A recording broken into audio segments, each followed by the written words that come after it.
둘째로 태어났어요. 저희 집에는 4명의 가족이 함께 같이 살았는데 첫째인 저희 오빠는 저보다 3살이 많았습니다. 항상 맞벌이를 하시는 부모님을 대신해 저희 오빠는 저에게 엄마이면서 아빠와도 같은 존재였죠. 항상 새벽에 일을 나가셔서 밤늦게 들어오시는 부모님을 대신해서 저를 챙겨주는 오빠가 너무 고마웠습니다. 여러분들은 혹시 인생에서 가장 중요한 시기를 말하라고 그러면 언제를 말씀하실 건가요? 생각하시는 것은 사람마다 다르겠지만 저는 고등학교 3학년이 인생에서 가장 중요한 시기라고 생각합니다. 제대로 된 사회를 나가기 전 고등학교 3학년, 즉 19살의 나이에 저는 사랑하는 저희 가족을 다 잃었습니다. IMF 때 저희 가족은 엄청난 빚더미에 앉게 되었어요. 그 당시에 아버지가 조그마한 무역회사를 하고 계셨지만 IMF 때문에 빚이 감당하지 못할 정도로 커버렸고 계속 긍정적인 생각으로 어떻게 해서든 갚아 나가야겠다는 생각을 하셨다고 합니다.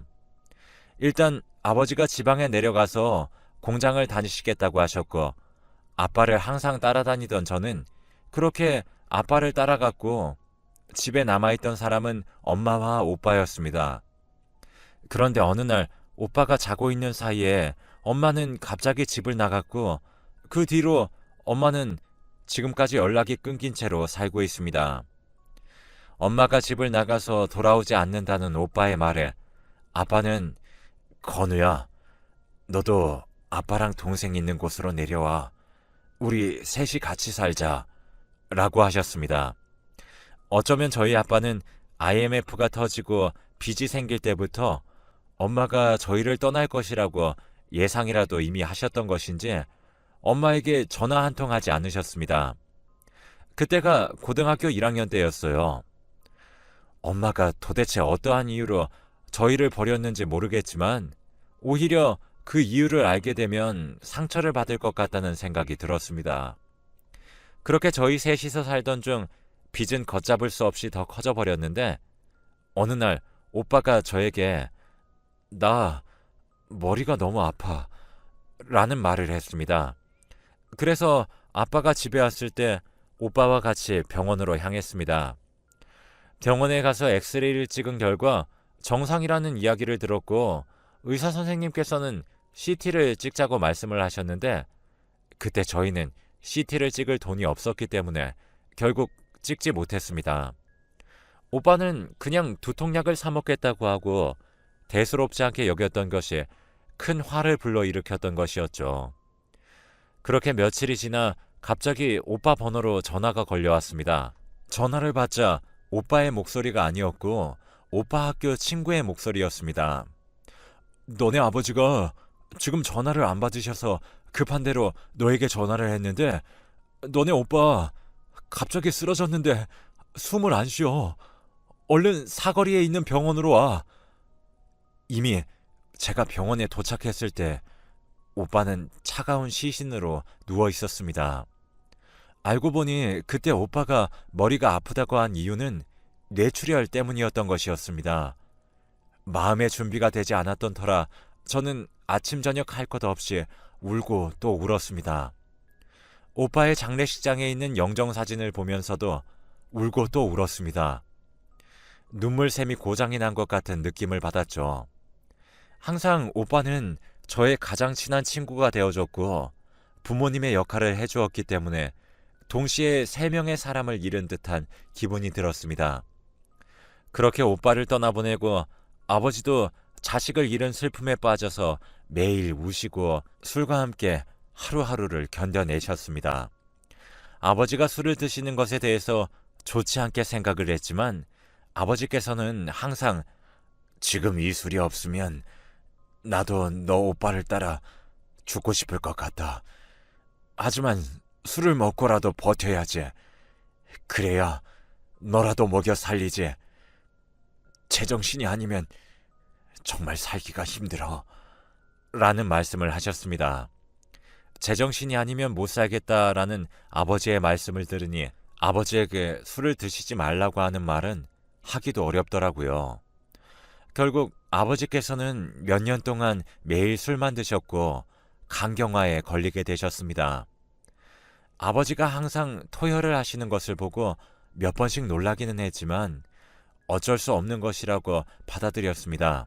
그렇게 아버지의 병도 심하게 악화되었고 어느 날 자는데 새벽에 아버지가 저를 흔들어 깨우시고는 얼른 구급차를 불러달라고 그러셨습니다. 그때 아버지의 모습을 보니 주위에는 피가 흥건했습니다. 놀란 마음을 최대한 숨기고 구급차를 불렀고 구급차에서 마음의 준비를 이미 저 혼자서 했던 것 같습니다. 그렇게 아버지는 피를 토하시다가 사망을 하셨고 사망 선고를 들었지만 저는 오빠가 죽었을 때보다는 슬픈 감정에 조금은 덜했던 것 같습니다. 이렇게 슬픈 와중에 어릴 때 도망간 저희 어머니는 지금 어디서 뭘 하며 사는지 조금 궁금했지만 그냥 어디선가 잘 살겠지라는 생각을 하면서 저도 저 혼자서 잘 살 수 있다는 것을 보여주기 위해 공부도 열심히 했습니다.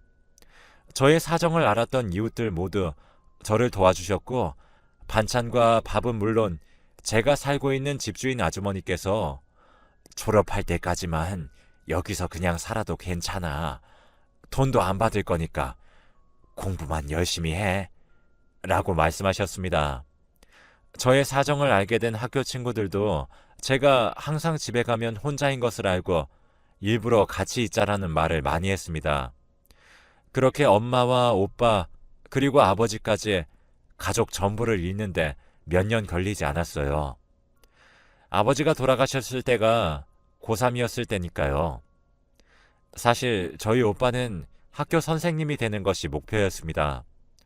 공부를 좋아하는 오빠와 달리 저는 그냥 노는 것을 좋아했지만 오빠가 저의 곁을 떠나간 후부터 오빠의 꿈을 제가 대신 이루어줘야겠다는 생각을 했고 그때부터 교사가 되기 위해 죽어라 공부만 했습니다. 저는 항상 속으로 내가 공부를 하지 않으면 나는 살아갈 이유가 없다. 그러니까 내가 살 방법과 살 이유는 공부뿐이다. 가족을 모두 잃은 슬픔에 아파할 시간조차 없이 그냥 무작정 닥치는 대로 공부만 했고 저의 성적은 한없이 좋아졌습니다. 열심히 노력한 끝에 저는 교대에 합격했어요. 그렇게 교대에 합격을 하고 저는 선생님이 되었고 비록 혼자이지만 오빠의 꿈을 대신 이뤘다는 생각에 하루하루를 살아오고 있었습니다. 내가 이렇게 오빠의 꿈을 대신 이뤘으니 하늘에서 오빠가 나를 보면 정말 좋아하겠지? 라는 생각을 항상 했어요. 사실 이런 생각을 하면서 한편으로는 많이 우울했습니다. 이렇게 오빠의 꿈을 대신 이뤄봤자 오빠는 내 옆에 없고 이게 다 무슨 소용인가 등등 정말 안 좋은 생각도 많이 했고 항상 자살이라는 단어를 달고 살았습니다. 하지만 이렇게 어려움을 겪어야지 잘 살 수 있다는 긍정적인 생각을 하면서 저는 악착같이 버텼어요. 그렇게 초등학교 교사가 되었고 처음 배정받은 학교에서 지금의 남편과 인연이 닿았습니다. 저희 남편은 항상 저에게 기분 좋은 말을 해주며 제가 필요할 땐 언제든지 와주는 그런 사람이었습니다. 남편을 보면 항상 저희 오빠가 떠오르기도 했어요. 처음 보자마자 저희는 첫눈에 반했고 연애를 한 지 6개월 만에 바로 결혼을 하게 되었답니다. 어떻게 보면 6개월이라는 시간이 매우 짧게 느껴져서 결혼 생활 내내 싸우게 되지 않을까라는 생각도 조금 했지만 항상 저를 이해해주고 사랑받고 있다는 느낌을 주는 그런 다정한 남자였습니다. 그렇게 결혼을 한 지 1년 정도 되었을 무렵 저희 집에 큰 선물이 왔습니다. 바로 아주 예쁜 여자아이를 임신하게 되었는데 남편 식구들은 저의 사정을 이미 다 알고 계셔서 시어머니와 시아버지께서는 저를 항상 딸처럼 대해주셨어요. 시부모님의 그런 행동에 매우 신이 났고 임신한 기쁜 사실을 얼른 전해드리고자 남편과 함께 시부모님 댁을 찾아갔습니다. 당연히 기뻐하실 줄 알았는데 전혀 상상하지도 못한 답변을 듣게 되었어요. 그 아이 지워라. 밑도 끝도 없이 임신했다는 사실을 듣자마자 표정과 말투가 바뀌시더니 저런 무서운 말씀을 하시길래 내가 알고 지내던 시부모님이 맞나 라는 생각이 들었죠. 상처를 받을 대로 받아버린 저는 대체 왜 지우라고 그러시는 거예요? 라고 되물었고, 그러자 시부모님께서는 저에게 납득이 되지 않는 말씀을 하셨어요. 너가 임신한 아이가 여자아이잖니? 라고 말씀하시는 게 아니겠어요? 지금 시대가 어느 시대인데 남자아이만 원하시는 것을 저는 전혀 이해할 수 없었어요. 남편도 부모님의 행동에 화가 났고 저와 남편은 시부모님의 댁에서 나와 바로 집으로 향했습니다. 집으로 가는 동안에 남편은 저에게 이런 말을 했어요. 우리가 준비도 안 된 상태에서 임신을 덜컥 해버리는 바람에 당황을 하셔서 저렇게 말씀을 하신 것 같으니까 너무 상처받지 말고 너무 마음에 담아두지 마. 내가 나중에 엄마랑 아빠한테 말씀드릴게. 아무리 남편의 말을 이해하고 싶었지만 이해가 가지도 않았고 이해를 하고 싶지도 않았습니다. 내 새끼가 시부모님한테 축복받지 않을 자식이라면 얼마나 슬플까 하는 생각도 들었네요. 그렇게 심란하고 우울한 생각을 갖고 있던 어느 날 시부모님은 아무렇지 않으신 듯 남편이 집을 잠깐 비운 사이에 저희 집을 방문하셨습니다. 사실 그 일이 있고 난 뒤에 시부모님을 맞이하고 싶지 않았어요. 하지만 남편의 부모님이라는 이유로 예의상 맞이했습니다. 그러자 시어머니와 시아버지께서는 아가, 저번에 그렇게 말한 게 너무 심하게 이야기를 한 것 같아서 미안한 생각이 들어서 이렇게 찾아왔어.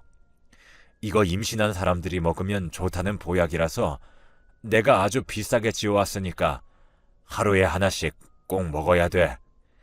이렇게 말씀을 하시면서 직접 지어오신 보약을 저에게 건네셨고 저는 예의상 그 보약을 건네받았습니다.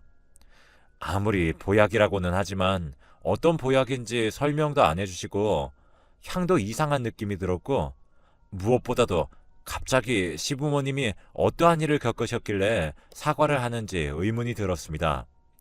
그래서 그 보약을 받기만 하고 먹지는 않은 채 한약방으로 그 보약을 가져갔습니다.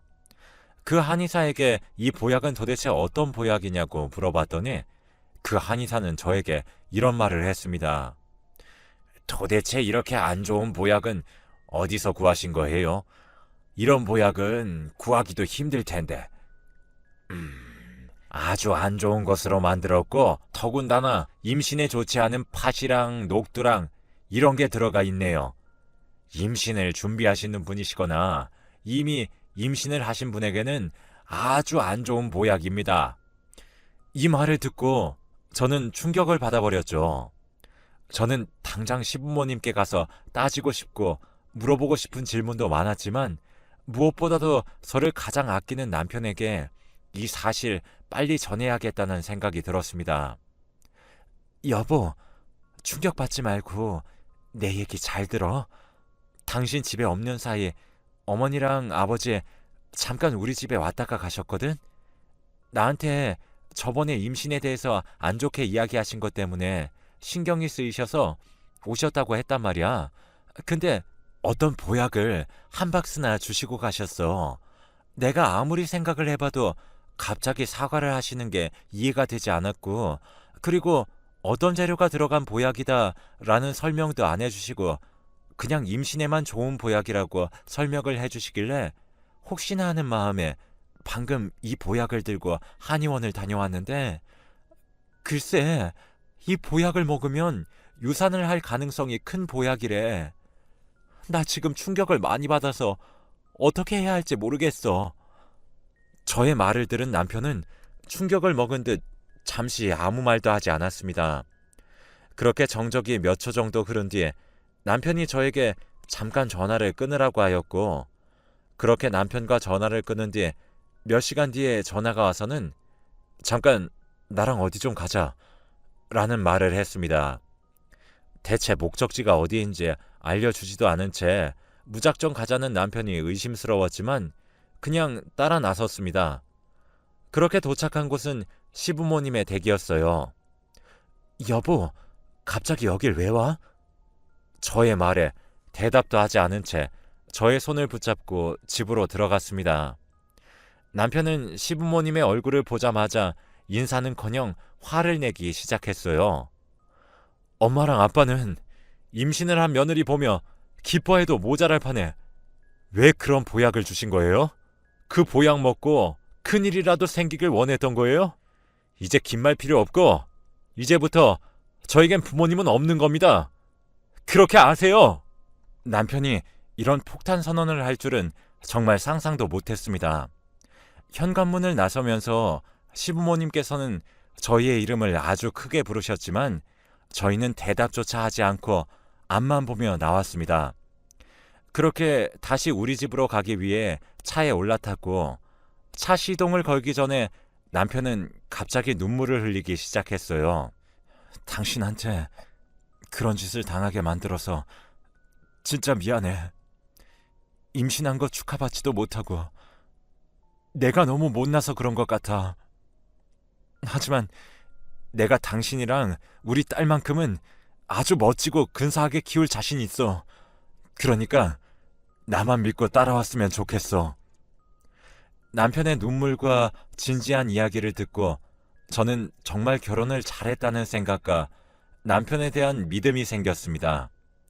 그렇게 듬직한 남편 덕분에 10개월 동안 스트레스 한 번 받지 않으며 먹고 싶은 음식도 마음껏 먹고 갖고 싶은 것 있으면 다 갖고 지냈습니다. 그렇게 진통이 시작되었고 병원에 입원을 하고 몇 시간 동안 진통이 시작되었는데 입원실에 있던 저는 분만실로 이동을 했고 남편에게 전화를 해서 분만실로 간다고 전화를 했어요. 10시간 정도의 고통의 시간이 흘렀고 초음파로만 보던 저희 딸을 실제로 보게 되었습니다. 딸의 눈과 코는 저희 남편을 닮았고 입술은 저를 닮아서 아주 예쁘더라고요. 딸이 태어난 그때는 몇십 년이 지난 아직까지도 기억에 남습니다. 하지만 분만이 끝남과 동시에 저의 옆에 있어줄 것처럼 말을 하던 남편이 무슨 일이 생긴 것인지 저의 옆에 있지 않았습니다. 도대체 어디에 있는 건지 연락조차 되지 않았는데 다음날 갑자기 모르는 번호로 전화가 걸려왔습니다. 알고 보니 종합병원에서 걸려온 전화였습니다. 지금 최선호 씨 위급한 상황입니다. 얼른 병원으로 와주셔야 할 것 같아요. 저는 남편을 잃을 수 없다는 생각으로 당장 남편이 있는 병원으로 갔습니다.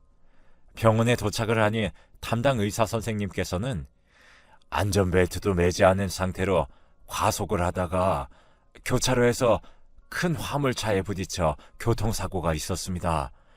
다행히 위급한 상황은 넘겼습니다만 며칠은 더 지켜봐야 할 것 같습니다. 라고 하셨죠. 저는 계속 속으로 기도를 했습니다. 식물인간 판정을 받아도 좋으니 제발 남편을 죽지만 않게 해달라고 빌었어요. 제 소원을 들어주셨는지 남편은 비록 전신마비가 되었지만 목숨은 건지게 되었습니다.